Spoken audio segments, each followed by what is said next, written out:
Welcome back to the show. We're about to learn the secret sauce.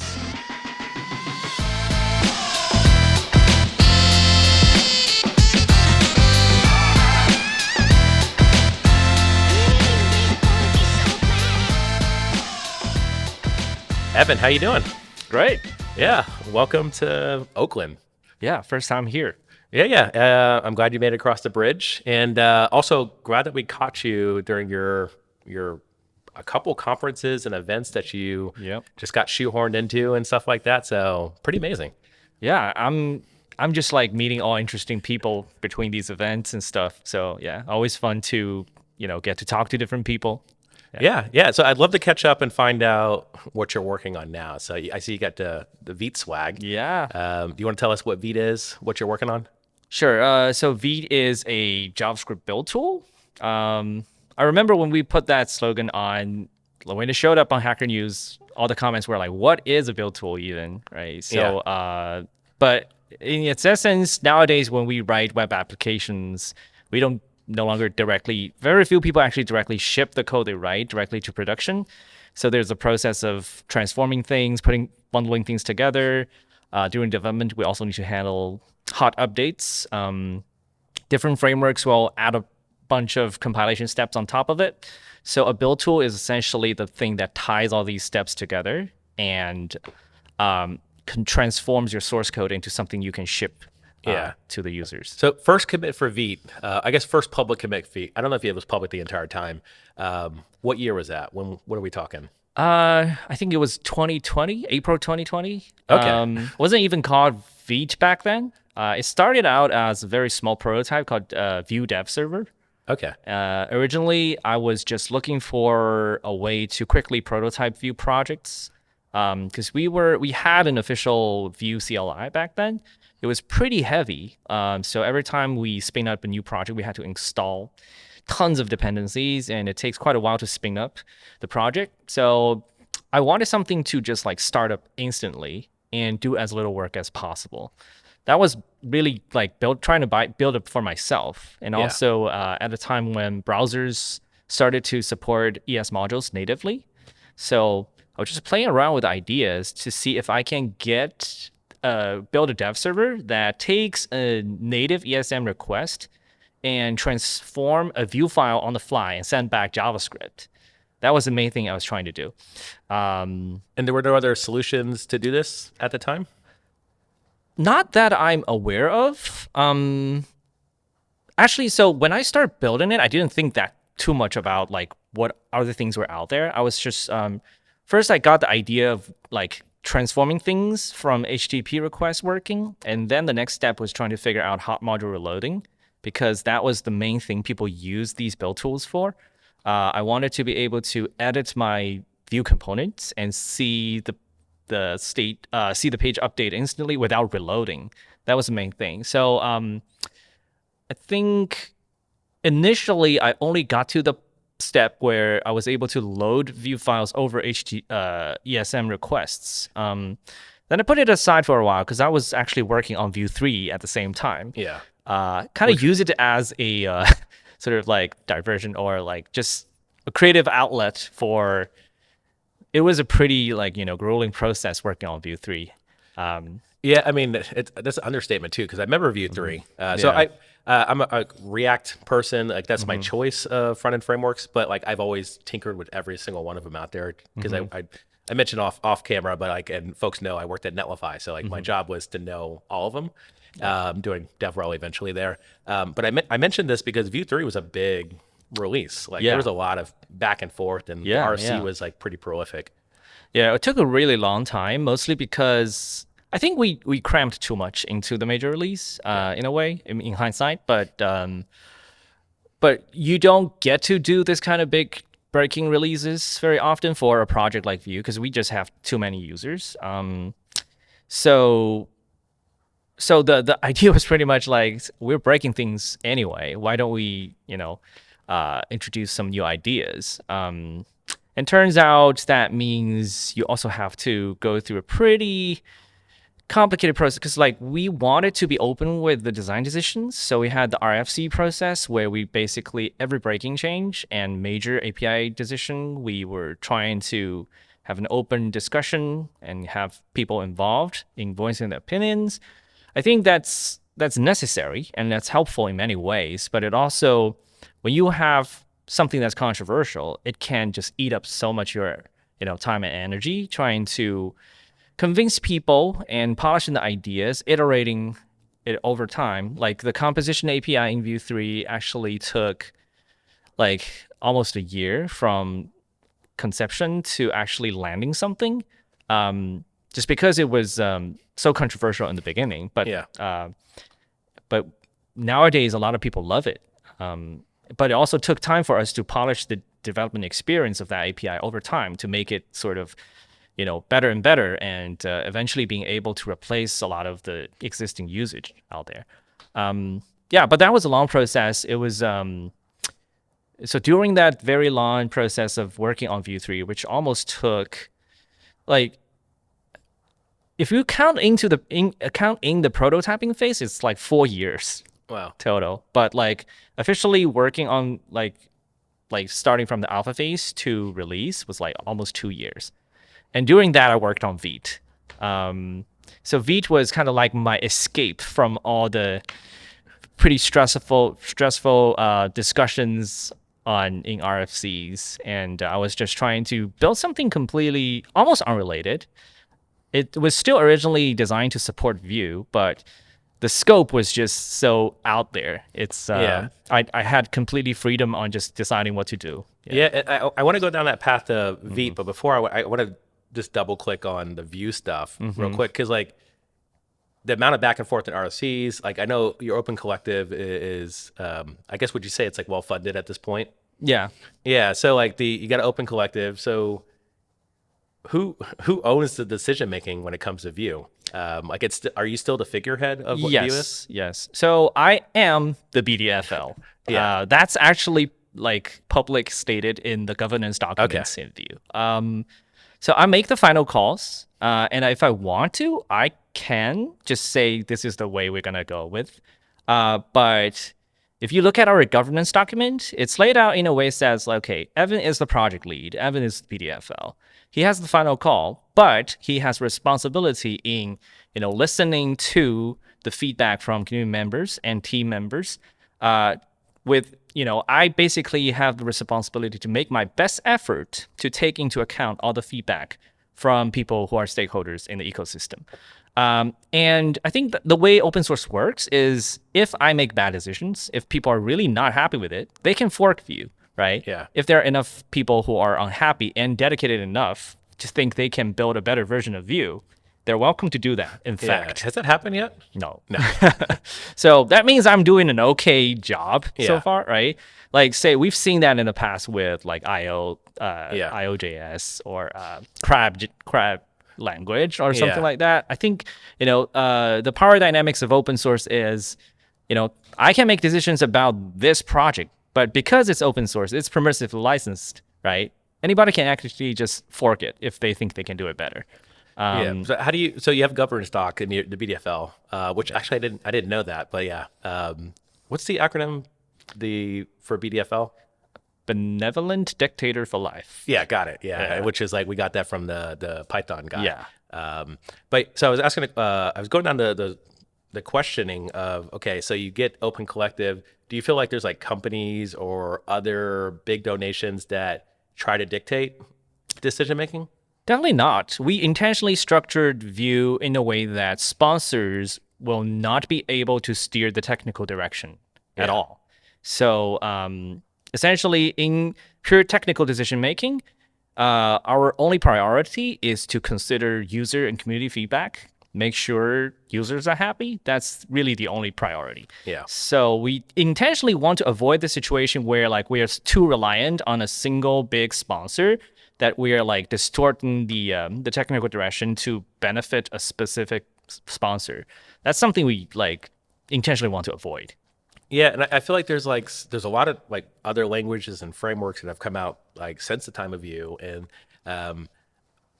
Personally, I don't know if we've seen a lot of like large adoption outside of like AI. So like LangChain had a lot of adoption. There's a couple other things that shipped since then. But it's like one thing that I was tasked on back in 2019 at GitHub was like top 100 projects on GitHub. So how do you dictate that? And like we figured out the metrics. Really came down to like issue authors, like who outside of the Vue core team are making issues, how good was that? But at the time, Vue was like 90,000 stars. So like automatically it was already top 10 or top 3 at that time. And there's a lot of attention. So like how do you personally manage all that attention into a project that you started 10 years ago as like a cool thing to like solve problems quickly? Yeah, I would say high level decision making at this point is we are definitely moving a lot slower compared to say when we just got started. In a way, it's also partly intentional because we during the Vue 2 to Vue 3 transition, we made a lot of decisions. And those little decisions kind of add together and compound into relatively high migration costs for users. And I feel like the Vue community was kind of tired of the churn during this transition period, and we intentionally want to give them a longer period of stability. So a lot of we're intentionally avoiding this kind of like big like paradigm shift or like this is the new way of doing things kind of situation. Focusing on small incremental internal improvements that really doesn't affect the end user experience that much. So we're currently in that stage, like post Vue 3, letting the ecosystem heal, and we're focusing on just like quality of life improvements here and there. Like a lot of things we did, like we rewrote the parser, we rewrote the reactivity engine, which don't really change the way things work, but it just make it faster, leaner, more efficient. Yeah. So we're basically using the time to do this kind of things, which is good because we can just focus more on the purely technical improvements, less about just decision making and like getting buy-in from stakeholders and stuff like that. And we do have, an RFC repository where we let people post their ideas on how they think Vue should, add new features, but we're really, really cautious about adding new features. Usually, especially major new features, we typically would go through this sort of RFC prototype, release as an experimental feature, let it simmer for a while, and then when we feel there's enough real world feedback, we stabilize it. Like the latest example is probably the define model macro in 3.4. That was experimental for maybe 6 months. And interestingly, because of how big the scope the framework has already become, almost every new feature kind of have all these cross-cutting concerns with all the previously existing features. So adding a new feature has definitely also becoming more difficult and time-consuming. So basically, we're just trying to be extra careful with this kind of stuff. Yeah. And that's I mean that's kind of what you get in like maturity and what the framework is today. Like we see that with like Ruby on Rails. They've actually shipped a lot of really cutting edge stuff in the last couple of years, but for a long time it felt like Rails 4 or maybe 5 might have been like the most consistent. Yeah, you didn't have to like any sort of weird migration steps to do. And I think with Angular, there's been some consistency as well. Actually, I think a lot of the frameworks that I've used in the past have got to that level at this point. But I want to take a step back to Vite too as well. So like you started with Vue Dev Server, but now it's called Vite. So what was that decision process of like, this is different? Yeah. So after I got the initial prototype working, a few months later, I came back to the prototype again. I was like, this time I'm gonna try to crack the hot module replacement thing. I think I was working on Vue 3, and one day I was just trying to get away from the existing problems, and then I started thinking about hot module replacement, and suddenly something clicked. I was like, oh, maybe this is how I can make that prototype actually do hot module replacement. So I picked it up again, hacked until like 4 a.m., and I got it working. So I was super excited. So that was April 2020. So I posted a tweet saying, okay, like I think I got like hot module replacement with the transforms and everything working over native ESM. And I think and it's super fast because there's no build step per se. Yeah. So super excited and decided to push this idea further. So starting from that prototype, I actually like spent, I think, at least like 6 to 7 months straight just working on Vite. I kind of paused Vue development during that period. That was just intense, work on just making sure all the things I wanted in a proper dev server was there. And we got to a point when it was 1.0 RC. I was pretty happy with it. But during that process, I started to research other existing solutions. So there were a few other ones actually also doing similar things. So there was @web/dev server. It's from the web components community. Then there is Snowpack, and there was WMR, which is from the Preact team. Jason Miller was the author. And more or less, I think Vite was the first one to actually get proper hot module replacement working over native ESM. But it was obvious that the idea of loading, doing no bundle development over native ESM was becoming a thing. So I realized I was building it only for Vue, and it was working well for Vue. But I realized, okay, this doesn't really only apply to Vue. It's, other people are building this as generic, general purpose dev servers. So I realized, okay, this idea and the hot module replacement in Vue Dev Server also wasn't Vue specific. Initially it was, but I managed to make it basically framework agnostic. So I was like, okay, this should just be framework agnostic. Vue should just be a plugin to this new thing. But in order to cleanly extract the plugin architecture, I had to do a rewrite pretty much. Yeah. In the 1.0 branch, Vue logic was basically hard-coded into the whole thing. I had to split it out and come up with a proper plugin system, which I eventually decided I'm not going to release 1.0. I just started a rewrite. Okay. So the rewrite took inspiration from WMR. So WMR had this interesting idea of essentially creating something called a Rollup plugin container that is not Rollup, but is able to run Rollup plugins. So that's something we still use in Vite now. So that idea came from the Why not Rollup? Is it Rollup too much to bring in to the? I guess because Rollup is a Node.js build tool. So when you are when you're running a dev server, there's no way to invoke Rollup plugins without actually doing a bundle with Rollup. But because we're loading things over native ESM, there's no bundling to be done, right? But we want to be able to use the same plugin format and reuse the Rollup plugin ecosystem, and also because we're using Rollup for production builds. So we want this same plugin format that can be applied during dev server and production builds at the same time, which means we need to find a way to emulate a plugin runtime for Rollup pretty much. So that idea came directly from WMR. So shout out to Jason Miller. Yeah. So the rewrite was pretty successful, and which allowed us to have a Vue plugin, a React plugin, and we can also support React hot module replacement. So from there, I think we started to got decent traction.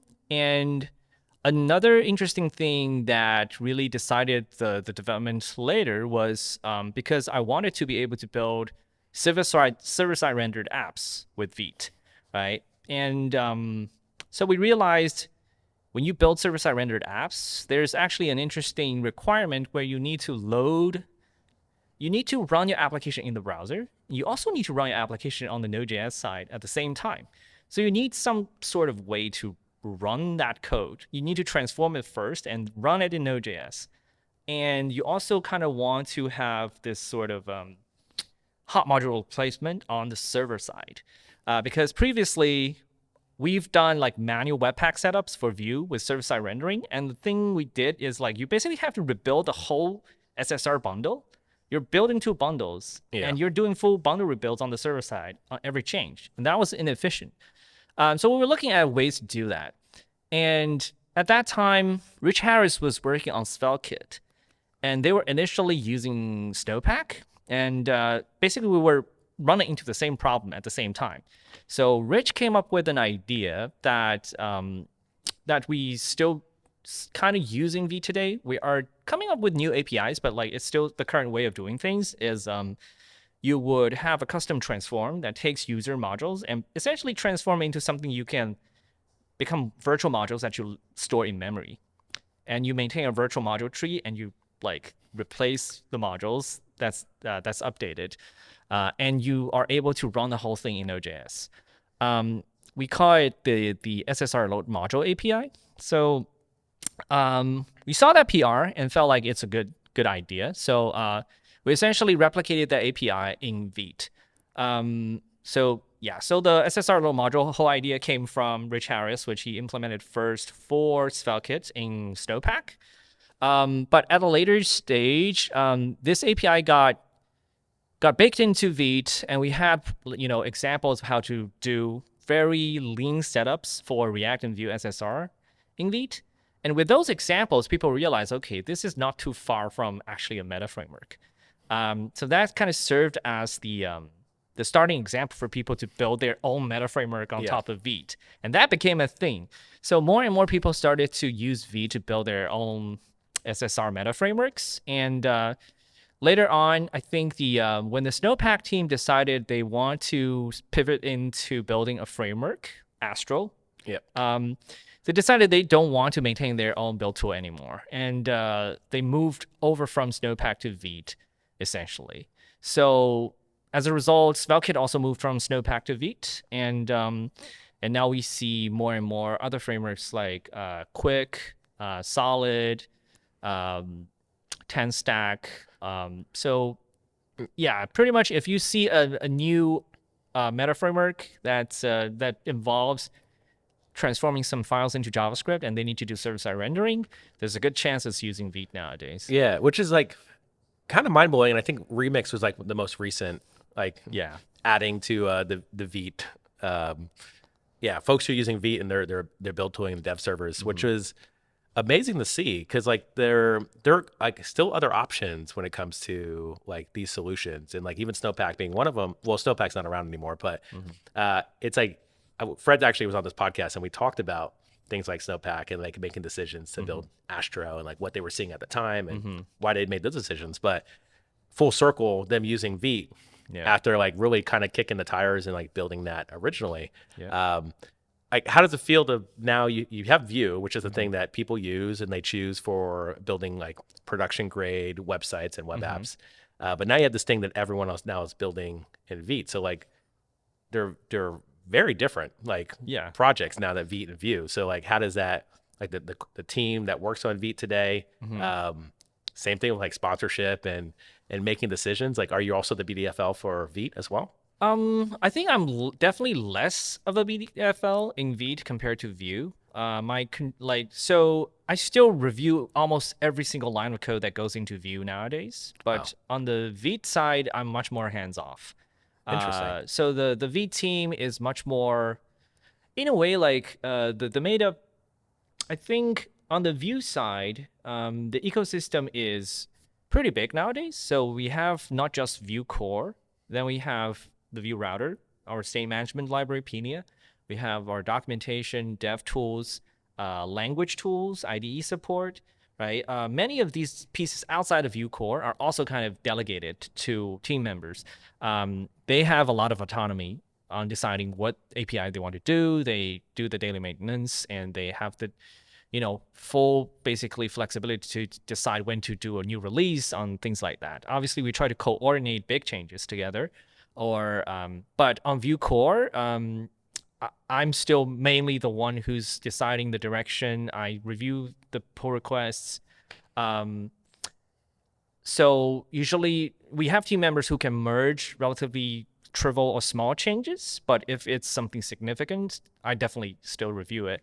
But on the Vite side, we've seen in the past 2 years, team members just individually being able to resolve relatively significant changes, push, big decisions, and make very significant improvements to performance, push minor releases, sometimes even without me directly involved. So, and I think that's a good thing. I'm actually happy that I'm able to, create a team that is able to push the project forward without me being the bottleneck.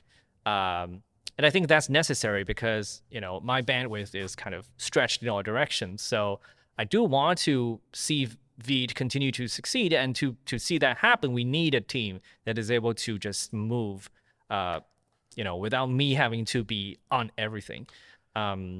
So that's also kind of intentional. Like the Vue team grew very, very organically. Most of the time, people are longtime contributors who like just stepped into the roles very naturally. The Vite side is a more like, I decided to set up a team early. I see people who are making great contributions, and I try to like basically talk to them and say, hey, they're doing great. You should join the team. You should do this. I want to give you more responsibility. I want to give you more, autonomy to do the things you want to do, to make the changes you want to see happening. So we have this on our YouTube. We have this YouTube Shorts called "Looks Good to Me," and these are like usually storytelling of interesting contributions within like the community that like were inflection points. So I actually want to like ask you the question of like, what were the first signals that you saw? Like, hey, you should join the Vite team. Like, what were those contributions? Yeah. So it's interesting. Yeah, there are definitely very obvious signals when I see people making high quality pull requests a few times in a row. Some of it is a little bit hard to explain. On the Vue side as well, like sometimes I see a pull request and I instantly see that this person gets it. Yeah. It's just like maybe the way they think. They got the sauce. Kind of clicks with you. So for example, we have a current core team member on Vue side where he's super young, but like the pull requests that he make, the quality of the code, the way he organizes stuff, and the way he makes the certain decisions makes me feel like, okay, this is probably how I would do it if I were to do it myself. And that kind of just naturally builds trust. And if he keeps doing, if the person repeats this pattern a few times, then the trust just kind of compounds. I'm like, okay, this guy knows what he's doing, and I can trust him to make the right decisions, even if I'm not directly paying attention to it. And that's important, right? And I think it's if you're a maintainer, you will like different maintainers have different style of working on their projects, right? Like we would have different code preferences, we have different design philosophies on how the project should work. So usually, a good contributor understands your preference, your philosophy very instinctively, intuitively. I think that alignment is very key, right? Yeah. Some people can be really technically brilliant, but maybe they just disagree on almost everything with you. Yeah. And they wouldn't become good contributors or team members. Right? So it's like technical skill is not really the only factor here. Yeah. I did a tweet about how we brought on some interns last year, and the way we had folks build the same project, very simple, and there's a tutorial. You follow the tutorial. Or you can go off the tutorial, whatever. But what we really reviewed was the PR communications style. Because like we want to be async, and we actually brought on 2 folks in India. Yeah. But communication is very paramount, because like I'm waking up and like I'm starting like on the keyboard 7:38, but they're like winding down by then, or they're gonna work in the evening with me, whatever. But communication is very, very key. And you mentioned this thing about this like I had mentioned like in passing, like they have the sauce, or they have like that sort of they get the ethos of the project, the maintainer. We actually had this metric that we're shipping in a couple weeks called confidence. So like we've gone through a bunch of data and identify like if folks can make that repeat contribution, like they get a tick into the confidence bucket. Right. And like those are the signals of like quality and confidence. You can actually start identifying these trends. Yeah. And what's interesting, you could also see this contributions historically, where they had like the confidence in other places. And I'd mentioned Anthony as one of these examples, who was early days in the Vite core team contributing, but his confidence level, which like confidence, verbally saying it out loud, we could say like make this differently, but like, oh yeah, he's confident, he's an extrovert, but it's really more like the ability to like jump in and like understand like how things are done here. And like, I think one important sign of a good contributor is someone who is willing to understand the project's original author or maintainers, like how they think. If you're willing to put yourself in their shoes to understand what the project really needs, and then tune your contribution in a way that fits the project. Like Anthony is really naturally good at doing that. Yeah. Like when he jumps into a project, he has the empathy to say, okay, I know this is someone else's project. I'm going to first look at how they do it. Yeah. Then I'm gonna make my contribution fit along really well. Like at the same time, it's something like I feel like that's like important to add to the project, but like in a way that is, aligns well with what the project is already doing. Yeah. Not all contributors are aware of that or are willing to do that, right? Yeah. Because it also takes effort. So what do you do? Because Vite has got a lot of interest and attention. So like, what do you do when folks just don't really get it, but they are technical, like they can write code, but they have basically the wrong ideas or the wrong approach? Like, how do you guys use this in the contributing guidelines and you just like point to there? So we do try to write down as much as we can to like guide people. Basically, there's a pull request template that try to nudge people into the right direction. Like maybe if this is a big feature, you should discuss it with us first. If you're adding some feature, you need to like clearly describe what problem you're solving in the first place. Because like over time, like I've been reviewing so many pull requests, a lot of them, very typical ones, are people just coming and drop a big PR without much explanation. It probably solves their problem, but they don't even bother to explain what their problem is. They just feel like, okay, this solves my issue. I'm gonna just drop it here. And in a way, it's definitely better than not making any contribution at all, right? Yeah. But at the same time, it's kind of difficult for us to decide what to do with this kind of PRs because we can't just merge it as is because we don't feel like we understand well enough. Yeah. But at the same time, communicating with someone like that can be sometimes difficult because they feel like I've already done you a favor. I've worked on something. I don't want to spend more time on this explaining it. It's a catch-22 because like everyone benefits if they explain it up front, and if they have like they could cite an example like, oh, I saw this in my project, or here's like reproducible steps, or here's a link to a stack blitz. But I think so. I have a lot of smaller projects that I've like nothing at the level like a Vue or Vite, but I'll get contributions like that, and I feel like I mentored at a boot camp. Like I love like walking alongside people and like learning together and jumping on a call. Like I've got the bandwidth for that. I don't think everyone else has the bandwidth. Yeah. So like I'll jump on a call or jump in a PR and like try to pull and what's the problem from them.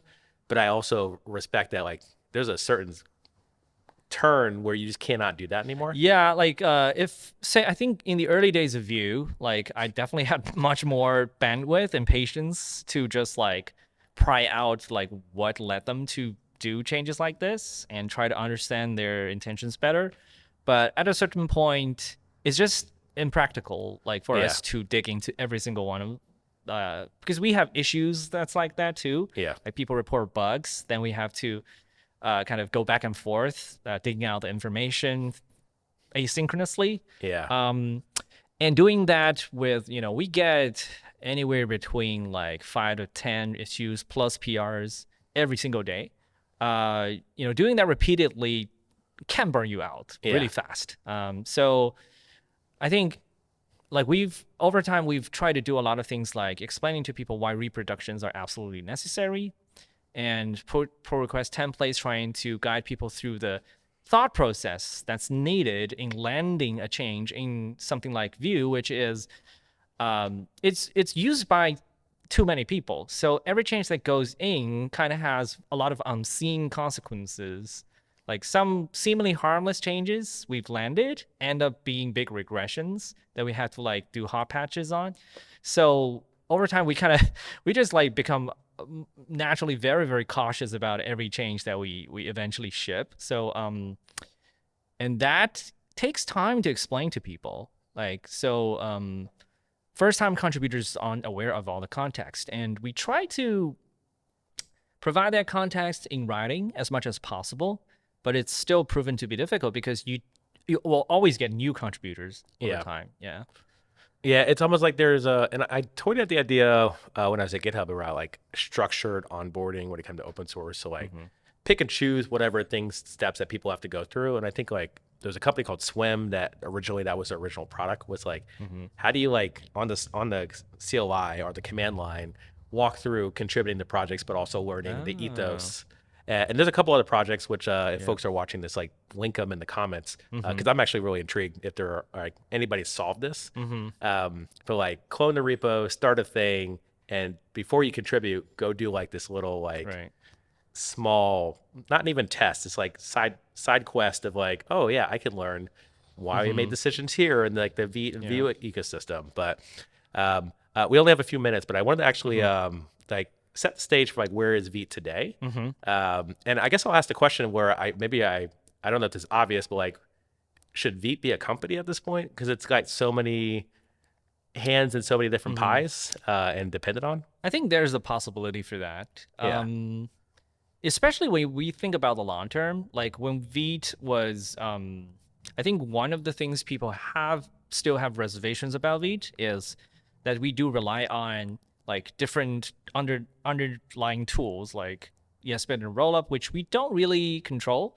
There are some things we want to do. For example, we want better code splitting in ESBuild. We want faster builds in Rollup, but it's very difficult for that to happen. Like unless we kind of take over the development, which isn't really practical.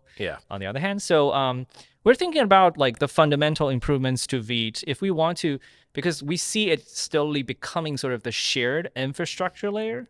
For higher level frameworks. We also see a lot of single page applications just being directly built with Vite, right? And so Vite's role is slowly kind of becoming more and more important for the web ecosystem as a whole. And we're thinking about like, if we were to, keep serving this role well, like many years into the future, there are still some pretty fundamental problems we need to solve. And that does require much heavier investment, like say, rewriting something like a bundler is non-trivial work. So which will require significant resources put into it to find the right people to work on those problems. So so I'm trying to put together putting the dots, getting the strings together to have people to work on those problems, and that may require a proper business plan to make this sustainable for the long term. And that's actually a kind of the bigger problem I want to tackle is. On the Vue side, it's more like an independent lifestyle business thing where we are doing pretty well based on the sponsorships that we get. We have a lot of small businesses in the Vue ecosystem, like educational partners. We have like end-of-life support partners where they are kicking back revenue to the project because they are built on, their business is directly related to us. So Vue is kind of a pretty nice little ecosystem of its own that's already sustainable. And I think that's nice, but at the same time, it's not something that can big enough to support the kind of thing we want to build for the entire web ecosystem as a whole. So on that front, I think Vite has strong potential in becoming something even bigger, and that may require us to put into it some more significant financial incentives to get the right people to work on it. So that's something we're exploring at the moment. Cool. Exciting. I mean, I'm bullish on Vite. I've definitely hitched my wagon on that, and it's definitely my go-to for building like my own micro frameworks to pick and choose like how I want to develop moving forward. So exciting to see the progression and like what comes out of this. Well, stay tuned. And stay saucy, everyone.